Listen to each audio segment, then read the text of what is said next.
let's talk about my food freedom healing story. And can we just take a second to see my brand new puppy who's napping in my office? I really hope he doesn't wake up while I film this. Welcome back to my channel. I'm Sloan Elizabeth. I'm a spiritual food freedom coach, and today I want to share the story about how I healed my relationship with food because it is quite juicy. Now, if you don't already follow me on Instagram, I share a lot about my story there, but I wanted to give it a space in a full form video to live on the internet, which feels kind of vulnerable, but that is part of my gift and my mission, which is to spread awareness, because it's actually crazy. Most women who come to me have never tried anything to heal their relationship with food. Like, they've never hired a coach before, they've never been to a therapist or anything like that. And I always ask, like, why haven't you done anything yet? Like, no judgment, but you've been struggling with binge eating for 6 years and you haven't ever even pursued healing. Like, why? And most women say that they didn't even know healing existed. Like, they had no idea where to even go, where to even start. And that is why I want to share my story, because as soon as people realize that food freedom is a thing, eating with love and intuition is a thing, there is a proven 3-tiered healing method that works, then they're in. Let's go back to the beginning when I was a little girl in Los Angeles. I grew up in LA. My family was relatively healthy nutrition-wise. We learned how to eat salads when we were younger.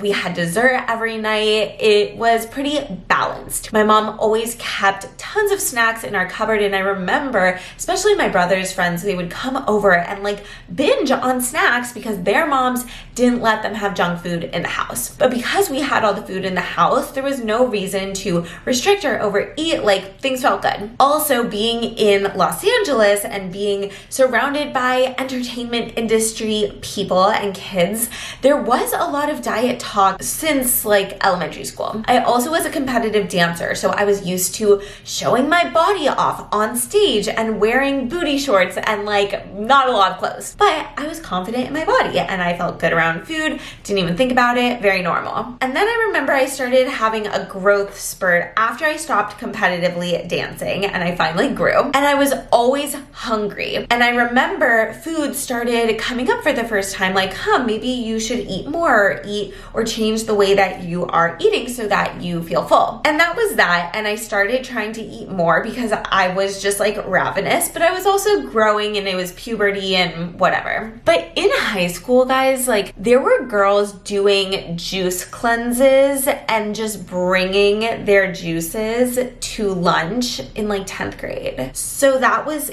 interesting. And I always remember thinking, oh my God, I would be so hungry if I were them. Like, I could never do that. I also remember realizing that girls had eating disorders, realizing that girls were restricting, and again being like, I could never do that. I would be so hungry. I just love food too much. I could never. Meanwhile, I loved baking. That was my first love in the kitchen. So I started my own baking business called Sloan Sweets and Treats while I was in high school. It was the first time that I really realized I was going to be a business owner. And so I was baking all of these desserts. Now, at this time is when my first inklings of body image insecurity started coming up. It was the summer going into my senior year of high school, and I was on the cheer team.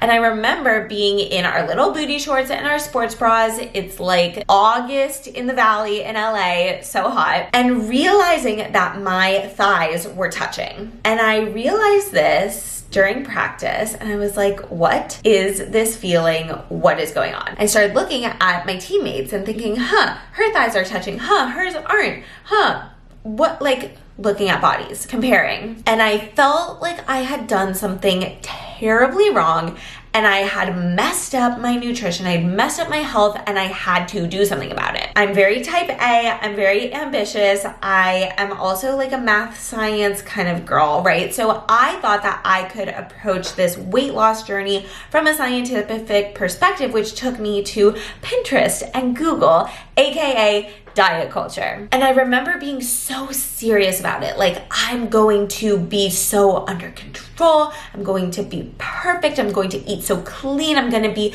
the healthiest version of myself I can be, which we know is orthorexia, this pursuit of perfection in your health. So it wasn't just restricting. It was like, I want to be healthy, but this was for sure restriction. I created a million food rules.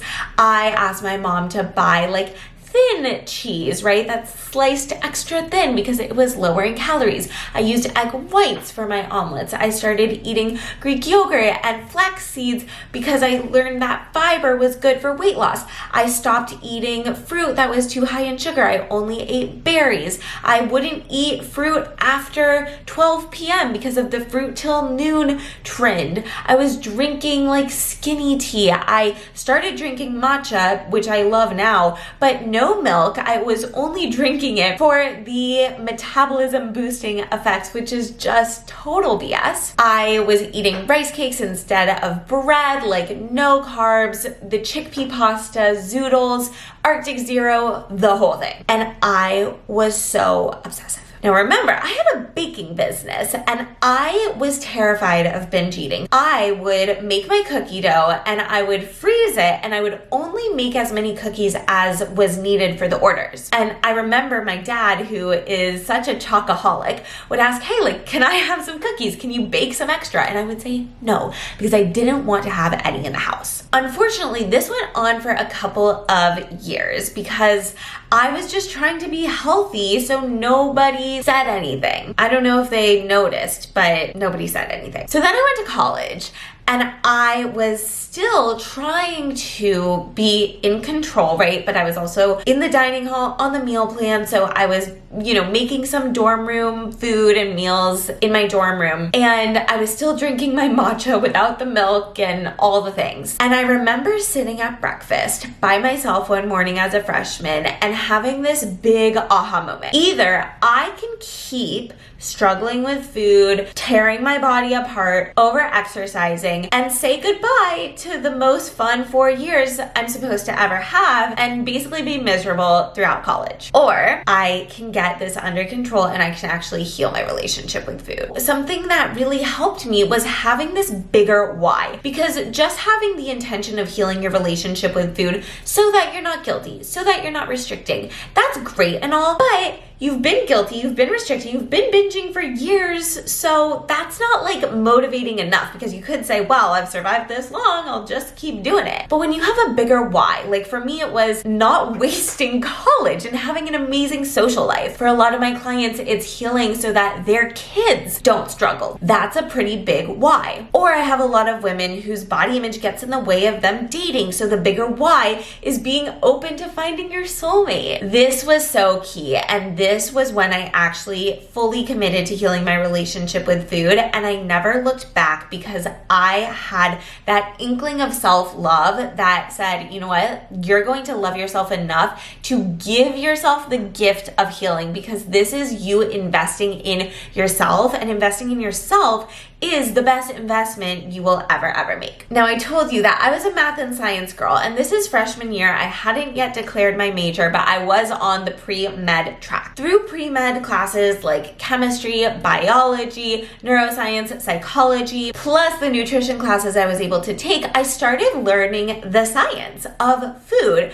also the science of the nervous system, the science of fear, and that really helped. I remember learning about all the different macronutrients in biology class, and really that did help me to dismantle a lot of my carb fears. However, it didn't all click, because you can know something logically, like you can know the biology of how carbs are broken down into glucose and how essential glucose is to create ATP. You can know that and still restrict carbs because you're scared. So there was something missing, and I was still struggling with food. I still wasn't totally confident in my body. I was still obsessively thinking about food and just like calculating and holding a very tight grip. And it wasn't until I dove into my spirituality that everything finally made sense. I picked up Gabby Bernstein's book, The Universe Has Your Back, and I've actually always been a very spiritual person. I just didn't really have any context or the container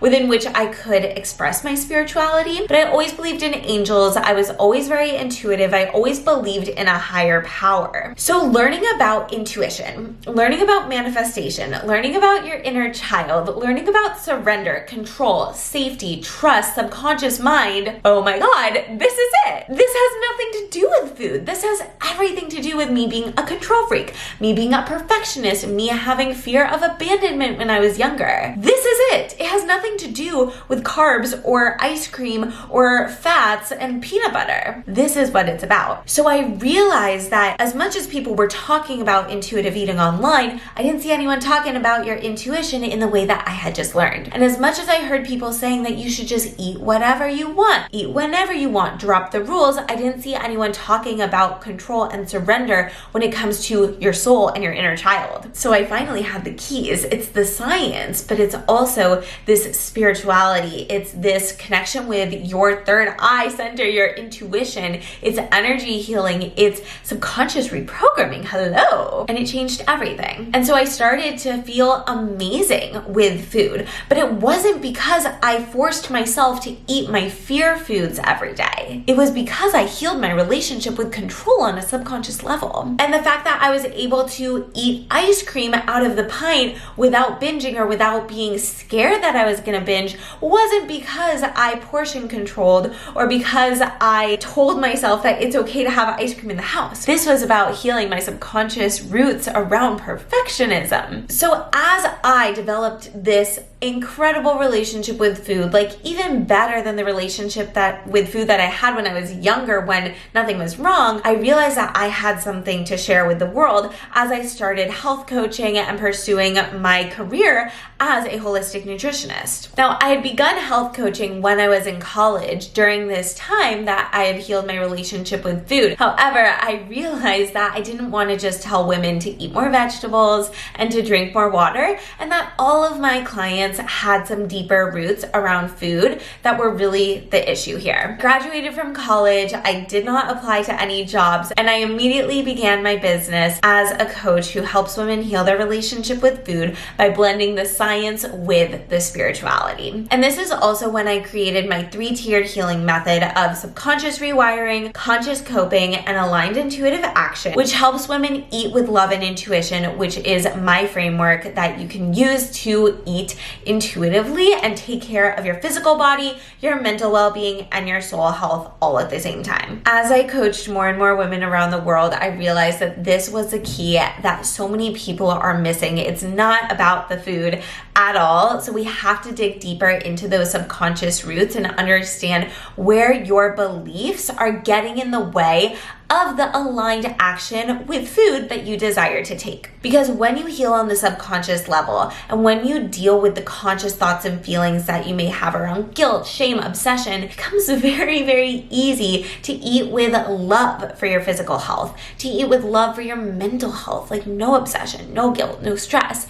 and to eat with love for your soul health so that you are the expert in your body. This is something that will last you a lifetime. Eating with love and intuition isn't going out of style. It's actually how you were born eating as a baby. But as I realized in my healing journey, so much of this is about unlearning a lot of bullshit and a lot of things that we are conditioned and taught. And it's really about getting back to your intuition, your soul's truth, and letting that shine through. So I hope that this story time has helped you realize that 1, you are not alone in your food struggles. 2, it probably has nothing to do with food. And 3, there is a proven way to heal your relationship with food so that you're no longer obsessing, restricting, or binging, and you can have food freedom too. All of my resources and coaching programs are in the links below, so make sure to check that out. Feel free to follow along on YouTube, subscribe below,